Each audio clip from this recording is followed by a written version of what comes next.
All right, it's Miss Dawson. And guess what? We're in Act 5. So I am so excited. We have looked at Act 1, which has been our exposition, Act 2, which has been our rising action, Act 3, which has been the climax. We've looked at Act 4, which has been the falling action. And let's just stop right there for a moment. So I'm going to share the screen and let's talk about what has happened in the falling action. Okay, a number of things.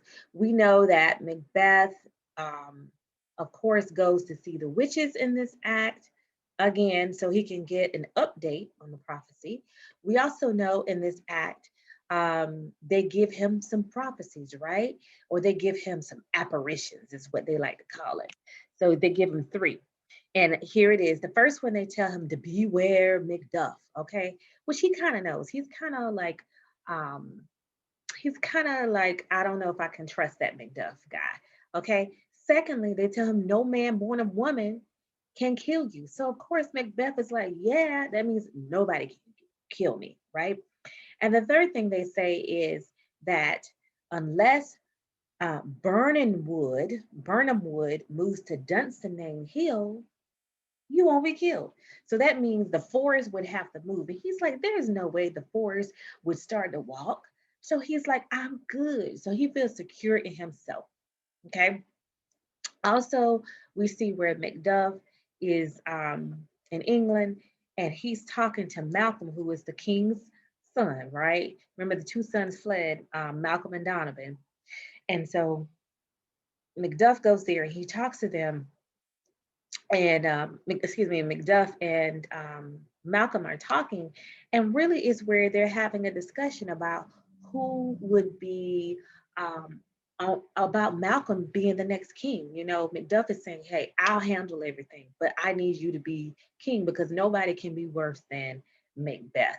And so, it's almost as if Malcolm tests Macduff's loyalty and seeing if he is really going to defend England, excuse me, defend Scotland, which of course Macduff passes the test, and so then they make the plan to basically go in and take things over with Macbeth, because the thing that finally pushes Macduff over to say I'll do it is, remember, he finds out word that his um, that murderers have killed his wife and have killed his son, right? They've killed his family and they even killed the servants. So he's like, you know what? I'm gonna do it. All right. So we are. I know I'm excited. So we're gonna move into Act 5 now, and it is the resolution. It's where we tie up all the loose ends. Okay, from our initial conflict. When we get done, we're gonna see if we can tie those ends up. All right. So let's go ahead and get started. We're starting with Act 5, Scene 1. Okay, now I'm going to tell you there are a series of small scenes in this one, but it's pretty interesting, right? Because it's a lot going on. All right, so we see here, ooh, we see a sword, we see a flag, right? We see all of that, which could be indications of what's happening.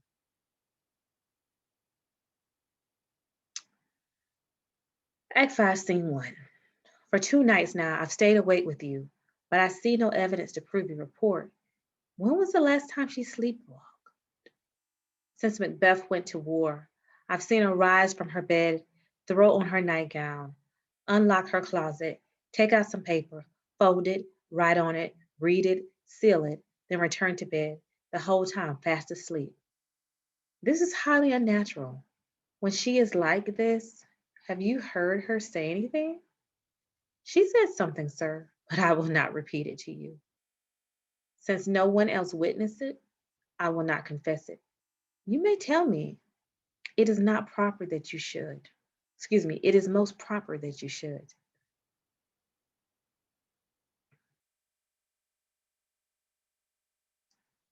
We see Lady Macbeth with the wax on her hand. Look, here she comes.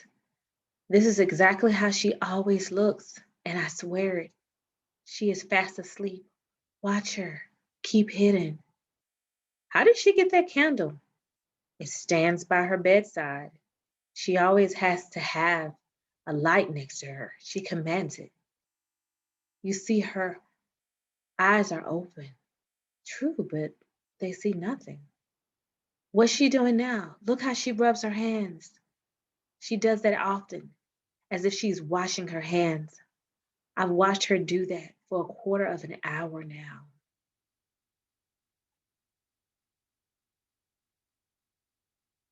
There's still a spot here. Listen, she speaks. I will write down what she says so I can remember it better. Out, damned spot. Come out, I command you. 1, 2, why? It is time to do it. Hell is murky. Nonsense, my lord, nonsense. You are a soldier, and yet you are afraid. Why should we be scared when none can lay the guilt upon us? Yet who would have thought one old man could have so much blood in him? The Thane of Fife had a wife. Where is she now? What will my hands never be clean? No more of that, my lord, no more of that. You'll ruin everything by acting so startled.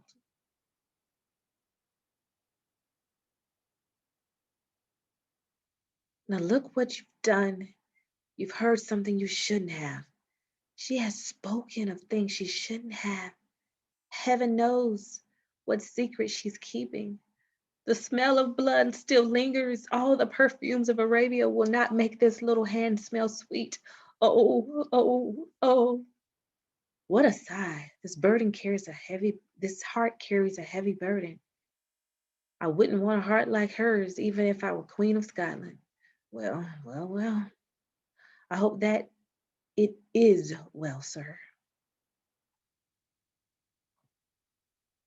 This disease is beyond my medical skills, but I've known people who sleepwalk without being guilty of any crimes. Wash your hands, put on your nightgown, do not look so pale. I tell you again, Banquo is buried. He cannot come out of his grave. What is this?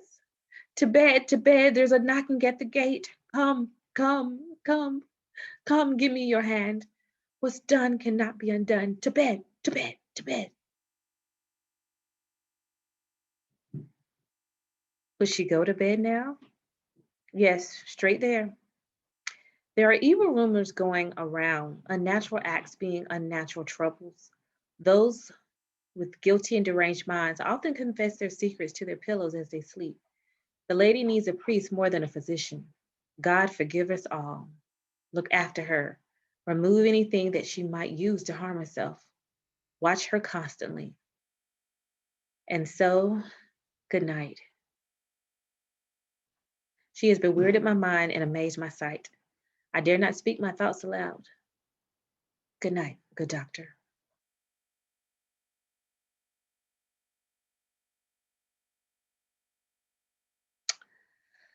All right, that was Act One, Scene One. So that is one of the most famous scenes in all of Macbeth. We see that Lady Macbeth's sins have come to haunt her, and now she is hallucinating like her husband. There's a lot we could say here. There's a lot we could say about gender roles, about the role of men and women. What is Shakespeare trying to say here? Um, Nevertheless, we see that things are unraveling, right? And remember, in a tragedy, when we look at a traditional literary tragedy, this is where we see the downfall of our tragic hero. And we see the downfall of one of our tragic heroes here, where she has gone crazy. Okay. All right. So we're going to continue on. All right. So we're going to go to Act 5, the next scene, Scene 2.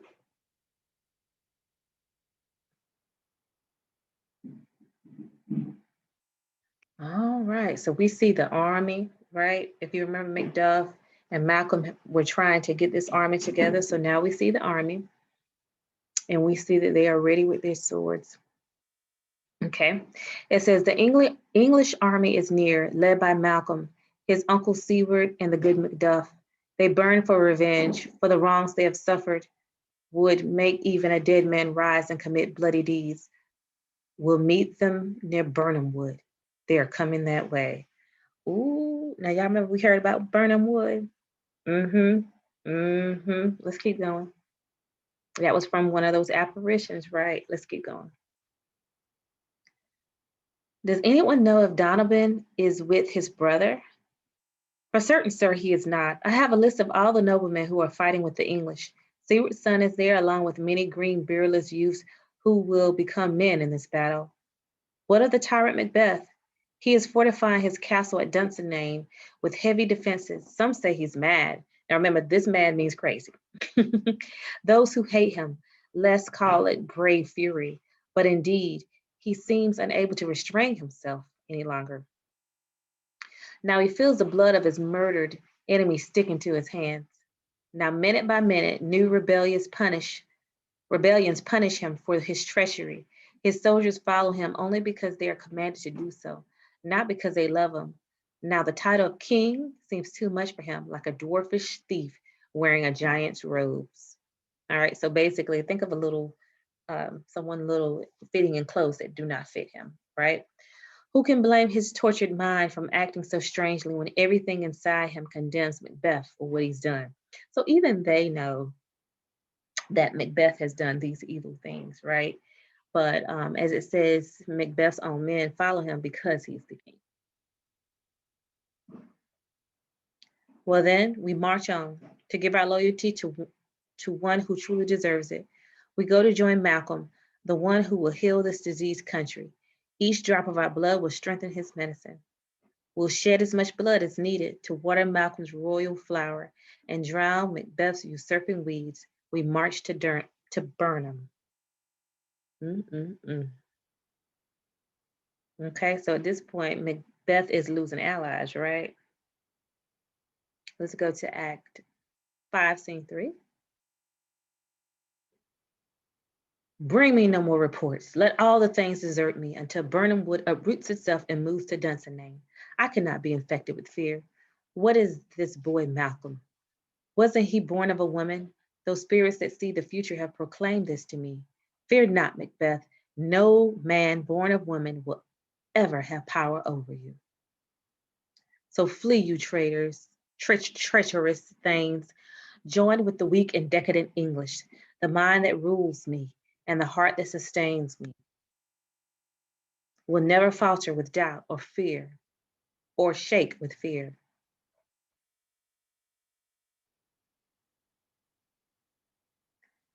May the devil turn you black, you white-faced fool. Why do you look like a frightened goose? There are 10,000. Geesh, geese, you idiot? Soldiers, sir. Go pinch your cheeks and color over your fear, you lily-livered boy. What soldiers, fool? Deaf to your soul, that pale face of yours will frighten others as well. What soldiers, you milk face? The English army, sir. Get out of my sight. Now remember, Shakespeare is infamous for his insults, and those were all insults, and they were good, okay? So, and of course, Macbeth, he is ready for the insults right here, right? Because he's like, look, get out of my face, you pale, blah, blah, blah. Okay, because he's like, I can't die. The wood won't move, and no man born a woman can kill me. All right, let's go to the next page. Satan, I'm sick at my heart when I behold Satan, I say. This battle will either secure my reign forever or else topple me from the throne. I have lived long enough. The course of my life is beginning to wither and fall away like a yellowing leaf in autumn. The things that should go along with old age, like honor, love, obedience, and loyal friends, I cannot hope to have. Instead, I have passion but quiet whispered curses, people who honor me with their words but not their hearts, and lingering life, which my heart would gladly end, though I can't bring myself to it. Satan. Now remember, this is not Satan like Satan, the devil, but this is someone he's calling to assist him. What do you wish, Your Grace? Is there more news? All the rumors have been confirmed. I'll fight until they hack the flesh off my bones. Give me my armor. You don't need it yet. I'll put it on anyway. Send out my cavalry, scour the whole country, and hang anyone spreading fear. Give me my armor. Okay, we see Macbeth is starting to unravel, right? How's my wife, doctor? She is not sick, my lord, but she is troubled with endless visions that keep her from sleeping. Cure her of it. Can you not treat a diseased mind? Pluck that mindful thought from her memory. Erase the trouble written on her brain, and with some forgetful drug, cleanse her of the dangerous stuff that weighs upon her heart. For that kind of relief, the patient must heal herself. Throw medicine to the dogs. I have none of it. Come, put my arm on me. Give me my lance, Satan. Send out the soldiers. Doctor, the things are flying away from me. Come, sir. Hurry. If you can, doctor, diagnose this country of mine, discover her disease and purge it, bring her back to perfect health. I would applaud you so forcefully the earth itself would echo so that you might hear my praise again. Do it correctly, I tell you. What drug would purge the English from this country? Have you heard of any? My good Lord, your preparations for war sound like a cure. Bring that armor and follow me. I will fear neither death nor destruction until Burnham Wood comes to Dunsinane. I wish it were clear away from Dunsinane. Not even my riches could bring me back again. All right, so I want you to notice something. In Act 1 and Act 2, we're able to see how close Lady Macbeth and Macbeth are. Even in their evil deeds, they're close. Here, his wife is like not doing well mentally, and he is not even like dwelling on that. He's dwelling on, can we cure England? Can we cure, these people who are trying to come against me? So he's not even focused on his wife's issues. And so we see that their relationship, Macbeth and Lady Macbeth, their relationship is unraveling as well.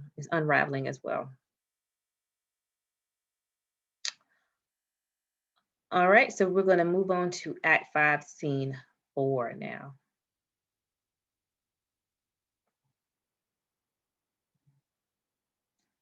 Kinsmen, I hope the days are close at hand when people can sleep safely in their beds. We don't. Doubt it. What's the name of the forest behind us? Burnham Wood. Tell every soldier to break off a branch and hold it in front of him. That way we can conceal how many of us there are, and Macbeth's spies will give him inaccurate reports. We'll do it.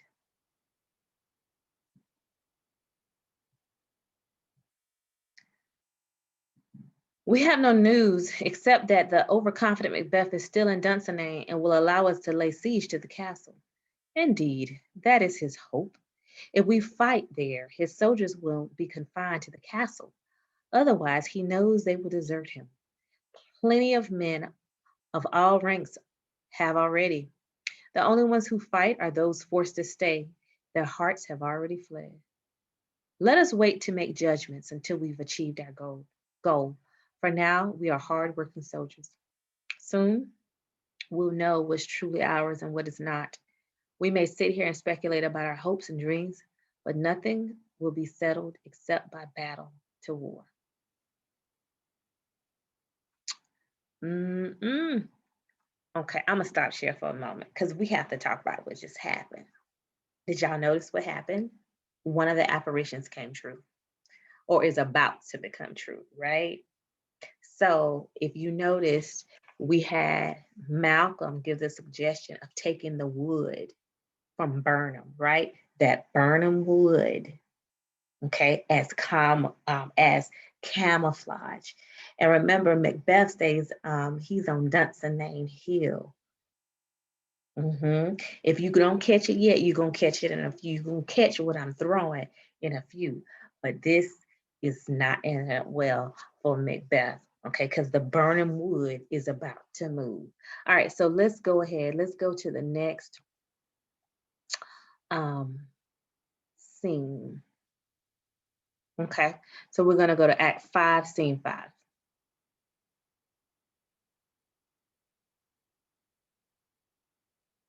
Get it a little bit smaller.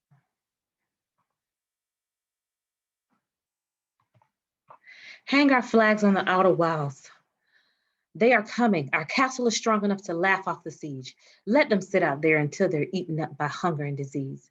If it weren't for the fact that so many of our soldiers revolted and joined them, we could have met them boldly, man to man, and beaten them back to England.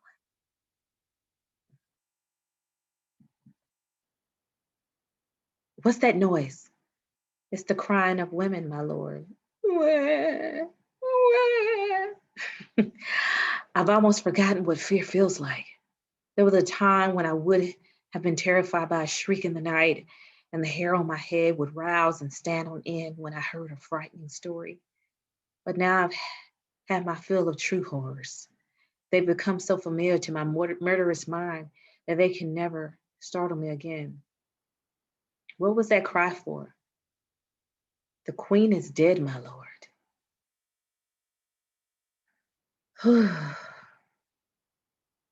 We see Macbeth's face. So his wife is dead. She shouldn't have died so soon. I should have heard this news some other time, tomorrow and tomorrow and tomorrow. Our days creep by until the end of time, lighting the way to death like candles leading us to bed. Out, out, brief candle. Life is but a walking shadow, a poor actor that struts and worries during his hour on stage and then is never heard from again. Life is a tale told by an idiot, full of noise and clamor, but devoid of meaning. You've come to tell me something. Tell me quickly. My gracious Lord, I should tell you what I saw, but I don't know how to say it. Say it, sir. Now, before we go on to what the messenger is saying to him, we see that, you know, up in Act 5, leading up to this point, Macbeth has just been numb, right? His intense desire to stay king, his ambition has driven him to be numb. But when he realizes his wife has died, he pauses, right? And he talks about how, if we look right here, the days keep going, right? But they're more like tomorrows. And he talks about the candle, the brief candle being out. So remember that brief candle is life, you know. He says life is but a walking shadow. A poor actor that struts and worries during his hour on stage. So all throughout life, you're worrying, you're wondering. As an actor, you just like, oh, am I going to remember my lines? Am I going to do the right thing? And you're just going through life like an actor, just making noise, but not really living life until it's your time to be gone. All right. So at this point, his life doesn't mean anything to him. He has the kingdom. He's king, but it means nothing. Um, so it almost, he says, out brief candle, you know, so at this point, he's lost his wife. So does life really mean anything to him? Okay. All right. So we're going to go to this next part. I'm going to read it again just so we can move into it. He said, you've come to tell me something. Tell me quickly. My gracious Lord, I should tell you what I saw, but I don't know how to say it. Say it, sir. As I was standing watching on the hill, I looked toward Burnham and I thought I saw the forest begin to move. Liar and slave. Punish me harshly if I lie. 3 miles from here, you can see it coming, a moving grove of trees. All right, let's see the grove of trees here. If you lie, I'll hang you alive from the nearest tree and leave you there until starvation shrivels your bones. But if you speak the truth, you can do the same to me. My confidence fails me. Now I doubt the devil's riddles, those truthful seeming lies. Fear not, they said, until Burnham Wood comes to Dunsinane. And now the wood comes to Dunsinane. To arms and go. If what this messenger says is true, whether I flee or stay, I'm doomed. Oh, I grow weary of the sun and this life. I wish the world were plunged into chaos. Ring the alarms, blow wind. I come. Come destruction.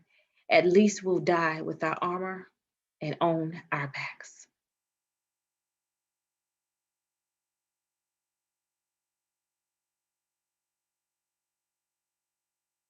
All right, we are at Act 5, Scene 6. So at this point, he realizes that the witch's prophecy, it is sneaky, right? It is paradox, right? Full of paradoxes. So full of things that seem opposite but are true. Okay. And so he's like, you know what? If I'm gonna die, I'm gonna die. I don't know why this is okay. Act 5, Scene 6. We're close enough now. Throw down your leafy shields and appear as you truly are. My worthy Uncle Seward, you and your son will lead the first battle. Brave Macduff and I will manage the rest according to our plans. Good luck. If we meet Macbeth's army tonight, let us be beaten if we cannot fight. Make all the trumpets speak. They blast the news of coming blood and death.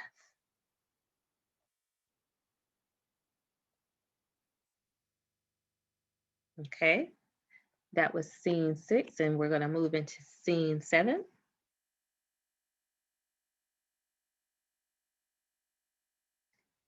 Act 5, scene 7. They have tied me to a stake. I cannot run, but like a chained bear, I must stay and fight. Where is the man who was not born of woman? I will fear him and him alone. So he's like, you know what? I'm still not scared, never scared until there's a man who's not born of woman. And I know that's not true. So he, right now his flaw is that he thinks he's invincible. So let's keep going. What's your name? You'll be afraid to hear it. No, not even if you were the worst devil in hell. My name is Macbeth. Not even the devil himself has a name more hateful to me, nor more frightening either. You lie, you despised tyrant. I'll use my sword to prove that I do not fear you. Okay, so they battle it out. Now I want you to see this is Macduff and this is Macbeth fighting. Okay, all right. So here it says, you were born of a woman, and so your sword amuses me. I laugh at any weapon wielded by a man that's born of a woman.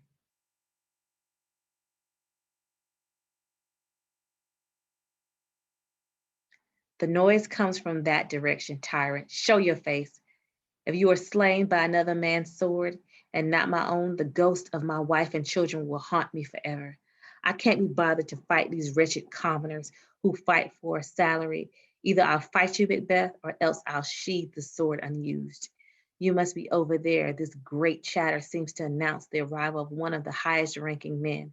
Fortune, let me find him, and I will beg nothing more of you. This way, my Lord Malcolm. The castle's been surrendered without a fight. Macbeth's men fight on both sides now, and all noblemen are battling bravely. The victory is almost yours. There is little left to do. How strange to fight against enemies who seem to wish you no harm. Sir, enter the castle. So we see here Malcolm's like, it feels weird to fight against these enemies, people who are just blindly following Macbeth because he's king, but not because they really want to fight against him. So, it really hurts Malcolm to do this. Okay, we're going to go to scene 8.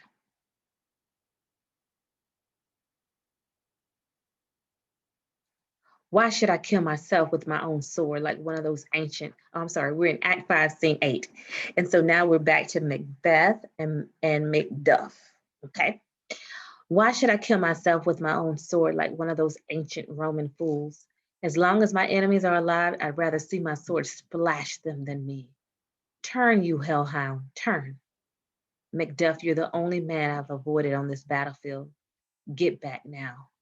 I already have too much of your family's blood on my hands. I have nothing to say to you. My sword will speak for me. I have no words to express your evil. They're battling it out. You're wasting your energy by trying to defeat me. You might as well stab the air as make me bleed. Bring your sword down on some vulnerable man's head. I lead a charmed life which cannot be taken by any man born of a woman. To hell with your charm. Let this evil angel you serve tell you this. I was not born of a woman. They cut me out of my mother's womb and ripped me out before my time. Curse your tongue for telling me this, for it has turned my courage into cowardice. I never believed those evil, deceiving creatures. They riddle me with double meanings, raising hopes only to destroy them. I will not fight you. All right, so let's just break down what happened here. Okay. So over here, Macbeth, remember, is very confident. He's like, no man born of a woman can kill me. Macduff says to him, I was not born of a woman. I was ripped from my mother's womb untimely. Basically, he's saying he was born of a C-section, which means he wasn't literally born in the sense of born that way, but he was ripped from his mother's um, stomach or her womb. So he was born of C-section. They cut it open. And so, of course, that's where the witches speak in double meanings. So the third apparition is true and it happened. And the witches cannot be trusted. Okay. All right, let's go ahead. Then surrender and we'll let you live, to display you in a slideshow to be laughed and scorned at. Just as they do with deformed animals, we'll paint a picture of you on a sign and right below it, here you can see the tyrant. I will not surrender. And then be forced to kiss the ground before that boy Malcolm's feet and be mocked by the vulgar crowds. Though burning wood has come to Dunsinane, and you were not of woman born, still I'll fight to the end. I'll throw up my shield. Come on, Macduff, and damn the first man who cries, stop, enough. Now, even though, Macbeth has done some horrible things, it's still, you still have to like that one component of him that he's not going to give up.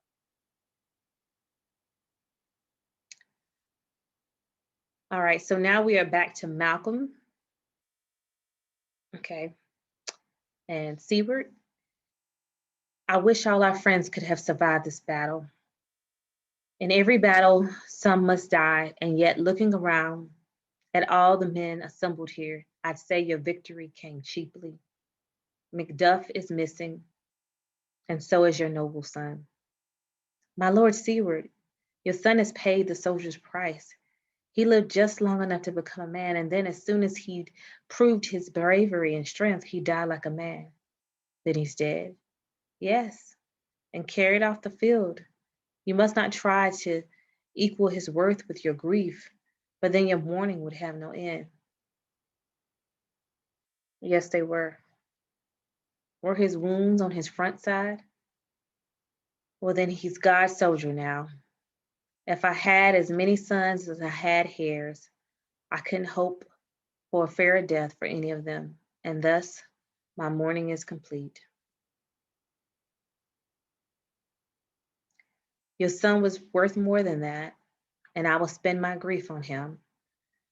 No, he was worth no more. They say he died well and settled his scores. And so, God be with him. Here comes better news.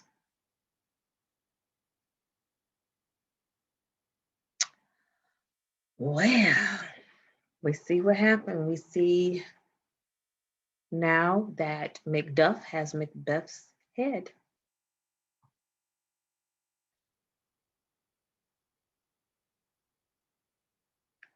Hail Malcolm, hail King Malcolm, for so you must be called. Behold, here I have the usurper, Macbeth's cursed head. We have gained our freedom. I see you here surrounded by your noble thanes, the pearls of your kingdom, and so with them I raise my voice aloud. Hail, King of Scotland. Hail, King of Scotland.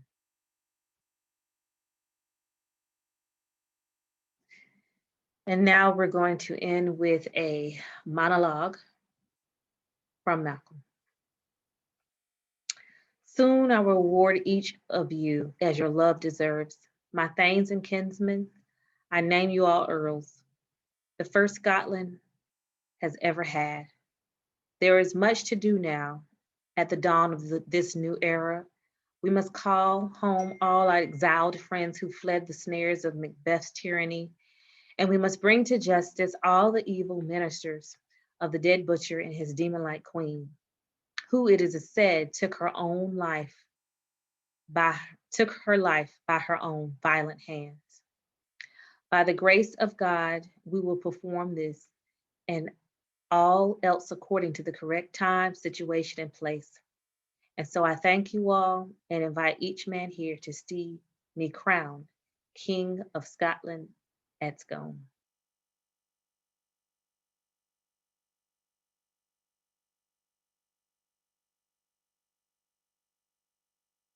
And that is the end. So we have finished.